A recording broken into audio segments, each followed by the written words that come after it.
అందరికీ నమస్తే. అంటే దువ్వాడ శ్రీనివాస్ ఇష్యూలో ట్విస్ట్ ఏంటంటే, ఇప్పుడు ఎవరైతే ఆరోపణలు ఎదుర్కొంటున్నారో, ఎవరైతే మాధురి అని చెప్పేసి నాకు ఆమె ఉందో, ఆవిడ ఒక ప్రెస్ మీట్ పెట్టింది. ప్రెస్ మీట్ పెట్టి ఎంత నిస్సిగ్గుగా ఆవిడ ఏం మాట్లాడుతుందంటే ఒకసారి వినిపిస్తాను చూడండి. వినిపించిన తర్వాత మాట్లాడదాం. నేను డైవర్స్ తీసుకోవట్లేదు, ఒక ఫ్రెండ్లీ రిలేషన్షిప్ లో ఉన్నాము. సుప్రీం కోర్టే చెప్పింది అడల్టరీ తప్పలేదని.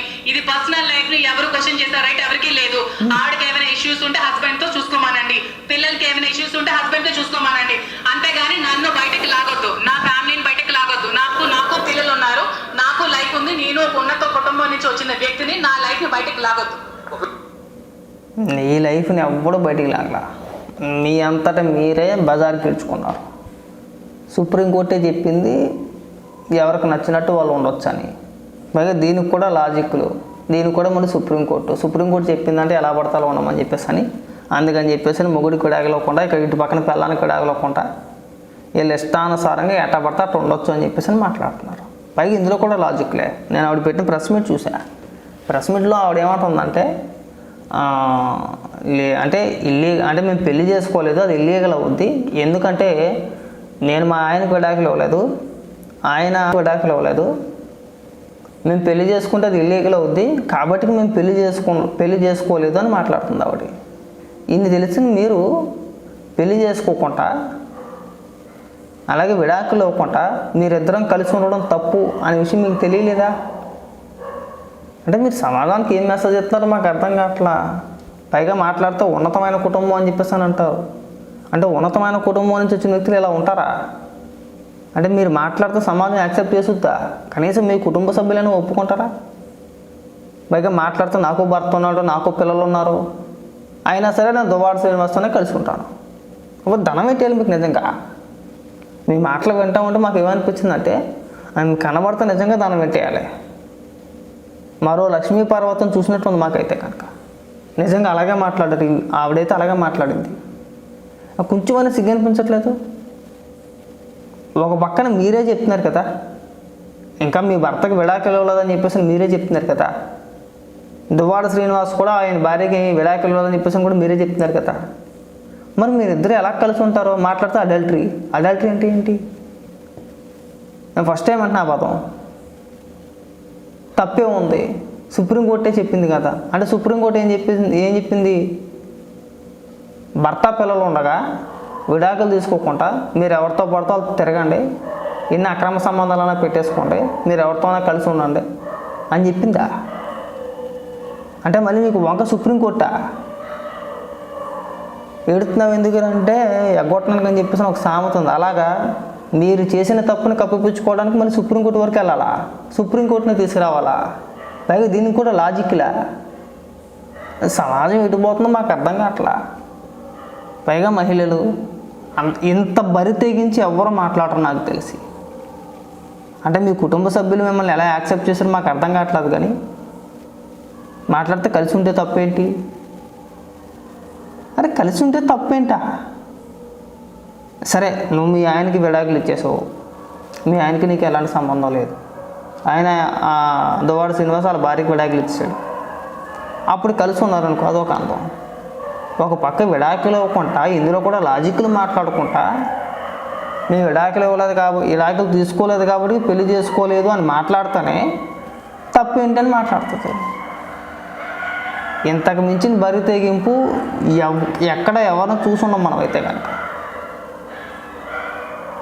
దువ్వాడ శ్రీనివాస్ ఒక్కొక్క వీడియో చెప్తాను చూడండి. గతంలో దువ్వాడ శ్రీనివాస్ పవన్ కళ్యాణ్ గారిని ఉద్దేశించి చాలా పెద్ద పెద్ద మాటలు మాట్లాడాడు.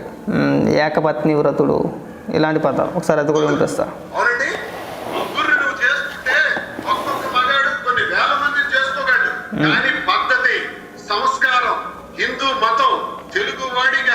ఏకపత్ని వ్రతం మన మతం. ఏకపత్ని వ్రతం, ఒకే స్త్రీని పెళ్ళాడి ఒకే స్త్రీతో జీవితం పూర్తి చేయడం అన్నది మన తాలూకా సాంప్రదాయం. ఆ సాంప్రదాయానికి తూట్లు పుడిచినటువంటి నీచుడు పవన్ కళ్యాణ్ చెప్తున్నాడు. మీకు నిజంగా దండం పెట్టేయాలి. మరి ఇప్పుడేమైపోయింది మన బుద్ధి? ఆ రోజు మనం పెద్ద పెద్ద మొదటి మాటలు మాట్లాడాం కదా. సాక్షి టీవీలో కూర్చొని ఆ ఈశ్వరుడు రమణాలు కదా చెప్పేసి వెళ్ళిపోయి పెద్ద పెద్ద మాటలు మాట్లాడాం కదా మనం ఒక్కరినే పెళ్లి చేసుకోవాలి, ఒక్కరితోనే ఉండాలి, ఏకపత్ని వ్రతం, ఇలాంటి డైలాగులు కొట్టు నువ్వు ఇవాళ ఎలా నడిపిస్తున్నావు వ్యవహారాన్ని అర్థం కావట్లే మాకు. పోనీ దానికి సమాధానం చెప్తావు అంటే దానికి సమాధానం చెప్పడం. వైసీపీలో ఉన్న క్యాండిడేట్లన్నీ మోస్ట్లీ ఇలాంటి క్యాండిడేట్లే. ఈ దువ్వాడ శ్రీనివాస్ కానీ, అవంత్ శ్రీనివాస్ కానీ, లేదంటే అంబటి రాంబాబు కానీ, గోరంట్ల మాధవ్ కానీ, ఇంకా చాలామంది ఉన్నారు పేర్లు బయటికి రాని వ్యక్తులు. మా బెజ్జల చాలామంది ఉన్నారు, ఒకరిద్దరు కాదు. అంటే మనం చెప్పుకోకూడదు, మనం చూసింది చేయలేదు, మనం బయటికి రాలేదు, మనం చెప్పుకోకూడదు, మన తప్పొద్దు అది. కనీసం కొంచెం కూడా సిగ్గు శరం లేకుండా అంటే ఇలా బయటకు వచ్చి ఏంటంటే శుద్ధపూసలా పెద్ద పెద్ద ఉపన్యాసాలు ఇచ్చి లోపల చేసి ఎవరని ఇవి. ఫస్ట్ వార్త వచ్చినప్పుడు పోలే మనకెందుకులే వీడియో చేయాల్సిన అవసరం కూడా లేదు, వాడు ఏదో తగలడ్డాలని చెప్పేసి అని అనుకున్నా. కానీ ఆవిడ ప్రెస్ మీట్ పెట్టిన తర్వాత నాకు ఆశ్చర్యం కలిగింది అన్నమాట. ఏంటి తప్పు చేసి దొరికినా సరే ఇంత నిస్సిగ్గుగా బరి తెగించేసి మళ్ళీ ప్రెస్ మీట్ పెట్టి మరి తనకు తాను సమర్థించుకుంటుందంటే నాకు మైండ్ పోయింది నాకు. అంటే సమాజం ఇటుపోతుంది, వీళ్ళు ఒక పక్క తప్పు చేస్తానే ఉన్నారో తప్పు ఏంటని చెప్పేసి అని మాట్లాడుతున్నారు. ఇంకా పెళ్ళిళ్ళకి ఇంకా పెళ్ళిళ్ళకి అసలు విలువ ఎక్కడ ఉంది? అసలు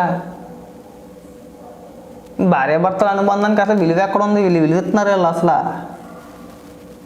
మీ పార్టీకి ఉన్న పేరుని సార్థకం చేసుకున్నారు అంతే మీరు. అదొక బూతు పార్టీ, అదొక రోత పార్టీ అని ఏదైతే ఒక పదవి ఉందో దాన్ని నిర్ణయం చేస్తారు అంతే. వైసీపీ పార్టీలో ఉన్న వాళ్ళందరూ ఇంతే, మ్యాక్సిమం అందరూ ఇంతే, ఒకరిద్దరని కాదు అందరూ ఇంతే. ఇలా అంతే పోయే కాలం మాట ఇవన్నీ కూడా. ఒకసారి ఆవిడ ప్రెస్ మీట్ చూడండి, ఎంత ఆశ్చర్యం అంటే అసలు ఏమి ఎక్కడ కూడా తప్పు చేశానన్న ఫీలింగ్ ఆవిడలో లేదు. డైరెక్ట్గా చెప్పేస్తుంది నా తప్పేంటి ఉంటే. సుప్రీంకోర్టు చెప్పింది కదా ఎవరికి నచ్చినట్లు ఉండొచ్చు అని చెప్పేసి అని. ఆ పెళ్ళి అయినా సరే పిల్లలు ఉన్నా సరే వాళ్ళకి నచ్చితే ఎవరితో ఉన్నా అని చెప్పింది ఆ కోర్టు. మీరు పెళ్ళిళ్ళు చేసుకోండి, పిల్లలు కానివ్వండి, మీ భర్త కానీ 10 మందితో పోండి అని చెప్పేసి సుప్రీంకోర్టు చెప్పిందా? అరే ఇది ఎక్కడ లాజిక్? మీ ఇష్టానికి మీకు ఒళ్ళు కొవ్వికి మీరు ఒళ్ళు మర్చిపోయి మీరు తప్పు చేసింది కాకుండా పైగా ఆ నెపాన్ని సుప్రీంకోర్టు మీద నెట్టేస్తారా? సుప్రీంకోర్టుని తీసుకొస్తారా? అంటే ఇన్ని తెలివితేటలు మీకే ఉంటాయా లేదంటే మీకే పోతాయి మాకు అర్థం కావట్లా. కనీసం ఇప్పుడైనా సరే కొద్దిగా బొర్రెట్టి ఆలోచించండి. చేసిన తప్పుని సమర్థించుకోమాకండి, మీరు లోకం అయిపోతారు ప్రజల్లో. చాలా చండాలంగా చాలా చిరాగ్గా చూస్తారు. చేసిందే పనికి మాలంటే మళ్ళీ దాన్ని కవర్ చేసుకోవడం, దానికి మైగా సుప్రీంకోర్టు అని చెప్పేసి మళ్ళీ తీసుకురావడం దాన్ని. ఆదర్శ మహిళ, మరో లక్ష్మీ పర్వతం అనుకోవాలి. పైగా మాట్లాడితే ఉన్నతమైన కుటుంబం, నాకు పిల్లలు ఉన్నారు, నాకు భర్త ఉన్నాడు. మరి ఆ భర్త ఏం చేస్తాడో మాకైతే ఇప్పటికీ అర్థం కావట్లా. ఆయన ఇంకొక మహానుభావుడేమో. కనీసం ఇంత రచ్చ జరుగుతున్నప్పుడైనా సరే బయటకు వచ్చి కనీసం 4 మాట్లాడతాడేమో చూస్తే బయటకు రావడానికి అనిపించలే నాకైతే. ఆయన కూడా అనుకుని ఉంటాడు పాపం, ఎందుకులే వెళ్తాం మోత ఎలాగపోతుంది పోనవలే, ఇప్పుడు మళ్ళీ మనం ఇందులోకి వచ్చాము అనుకో. నిజంగా ఆ మాటకైతే ఒప్పుకుంటాను, నిజంగా ఉన్నతమైన కుటుంబం. పోతే పోయిందిలే, మళ్ళీ మనం బయటకు వచ్చి మన ముఖం చూపించుకొని 10 మందిలో మన పరువు పోగొట్టుకోవడం దీనికి. మనం సైలెంట్గా ఉండడమే మెరుగు. ఎలాగ పోయింది ఏదో పోయిందిలే అని చెప్పేసి ఊరుకొని ఉంటాడు. నాకు తెలిసి నేను అనుకోవడం అయితే అదే అనుకుంటున్నా. ఇంకా దిగజారిపోయి మాట్లాడమాకండి, మీ స్థాయిని మీరు దించేసుకోమాకండి. మీలాంటి మహిళల వల్ల సాటి మహిళల గౌరవం తగ్గించేస్తున్నారు మీరు. వాళ్ళ గౌరవాన్ని మీరు అపహాస్యం చేస్తున్నారు, నిజంగా చెప్తున్నాను నేను. దయచేసి ఇలాంటి పనికిమాల మాటలు మాట్లాడకుండా, చేసిన తప్పుని కవర్ చేసుకోకుండా ఇప్పుడైనా కానీ సైలెంట్గా ఉండండి. అదే దువ్వాడ శ్రీనివాసు ఆల్రెడీ పెళ్ళి అయ్యింది, 2 కూతుర్లు. మీ ఇంటి ముందుకు వచ్చింది ఎవరో? స్వయంగా వాళ్ళ కూతురులే. ఏమన్నా ఉంటే మీరు వాళ్ళు చూసుకోండి. ఆవిడ నా పైన చేసిన ఆరోపణలకు నాకు సంబంధం లేదు. దువ్వాడ శ్రీనివాస్ ఎవరితో ఉంటున్నాడంటే నీతోనే ఉంటున్నాడు. పైగా నేను దువ్వాడ శ్రీనివాస్తోనే కలిసి ఉంటానని చెప్పేసి మాట్లాడుతున్నావు. మరి విడాకులు తీసేసుకో మీ ఆయనతోటి, సింపుల్ అయిపోద్ది. మీ మాటలకి మీ మెంటాలిటీకి ఒక నమస్కారం పెట్టేయాలి, అంతకుమించి మీరు చేసేది ఏమీ లేదు.